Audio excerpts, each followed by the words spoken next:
Gostaria de saber se beber é pecado, porque Jesus bebeu vinho. Podemos beber bebida alcoólica sem pecarmos? Como é que fica isso daí, professor? Jesus então bebeu vinho, o vinho alcoólico? Como é que é isso? Eu vou começar respondendo pela segunda parte da pergunta, Tito. Será que Jesus bebeu o vinho alcoólico? Quando nós lemos lá em João capítulo 2 que Cristo transformou a água em vinho, muitos de nós, ao lermos a Bíblia, temos a impressão de que Cristo ali transformou aquela bebida em bebida alcoólica. Mas isso não podemos conceber biblicamente. Por quê? Por causa de Abacuque, capítulo 2, verso 15. É um pequeno livro ali no Antigo Testamento e eu vou ler para você. Abacuque, capítulo 2, verso 15. Ai daquele que dá de beber ao seu companheiro, misturando a bebida o seu furor, e que o embebeda para lhe contemplar as vergonhas. Aqui em Abacuque há uma maldição para aqueles que dão bebidas alcoólicas a outras pessoas. Se Cristo tivesse transformado a água em vinho alcoólico em João capítulo 2, Cristo estaria caindo na maldição de Abacuque 2,15. Consequentemente, Cristo seria um pecador e não poderia ser o nosso Salvador. O detalhe é que na Bíblia, a palavra vinho, ela é usada tanto para se referir ao vinho alcoólico quanto ao puro suco da uva.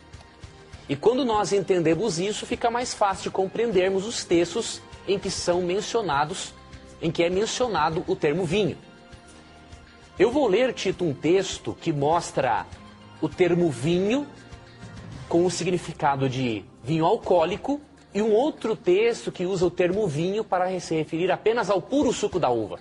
Foi esse suco da uva, né, que Jesus transformou lá a água em vinho naquele casamento mencionado em João capítulo 2.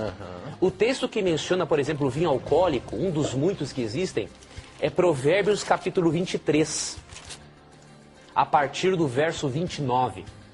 Provérbios 23, do verso 29 em diante. Para quem são os ais? Para quem os pesares? Para quem as rixas? Para quem as queixas?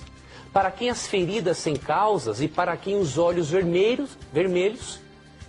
Para os que se demoram em beber vinho? Para os que andam buscando bebida misturada? Aqui não se refere ao puro suco da uva, porque quando você toma o puro suco da uva, você não fica com os olhos vermelhos. Aqui está se referindo ao vinho alcoólico. E olha o que mais a Bíblia diz no verso 31. Não olhes para o vinho quando se mostra vermelho. Se não é nem para olhar, isso significa que eu não devo nem bebê-lo socialmente. Por quê? Porque nenhum alcoólatra, Tito, começa a beber para ser alcoólatra. É verdade. Toda pessoa começa a beber socialmente. Então, o mais prudente é não beber em hipótese alguma bebidas alcoólicas. E aqui Salomão continua falando, em Provérbios capítulo 20, verso 1, por exemplo, ele afirma que todos aqueles que são vencidos pelo vinho não são sábios. Em Efésios 5,18, o apóstolo Paulo afirma que nós devemos nos encher do Espírito Santo e não de bebidas alcoólicas. Então é um pecado sim usar a bebida alcoólica, por quê? Porque o mandamento lá em Êxodo 20, não matarás, ele não se refere apenas a você matar alguém, mas você matar a si mesmo. E quando você usa bebidas alcoólicas, você está destruindo o seu organismo, especialmente o fígado e células nervosas, os neurônios, que não se recuperam mais. Então, ao destruir o seu corpo e a sua mente, você está ofendendo ao Espírito Santo, porque de acordo com 1 Coríntios 3, 16 e 17, o corpo do ser humano é o santuário do Espírito Santo, e se nós destruirmos esse santuário, nós seremos destruídos em consequência. Então a palavra vinho, referindo-se ao vinho alcoólico, é totalmente condenado pela Bíblia.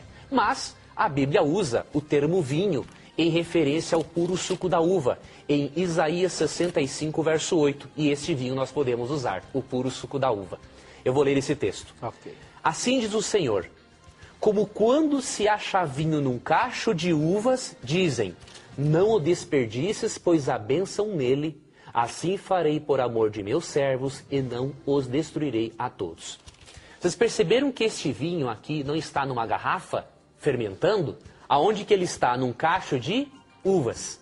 Então, o vinho que a Bíblia aprova nós usarmos é o puro suco da uva. E foi esse que Jesus transformou a água em puro suco da uva. Exatamente, Tito, exatamente. Como o criador do ser humano e o criador do cérebro humano, Cristo sabia muito bem que o álcool traz danos irreversíveis muitas vezes aos cérebros, aos neurônios e especialmente ao fígado.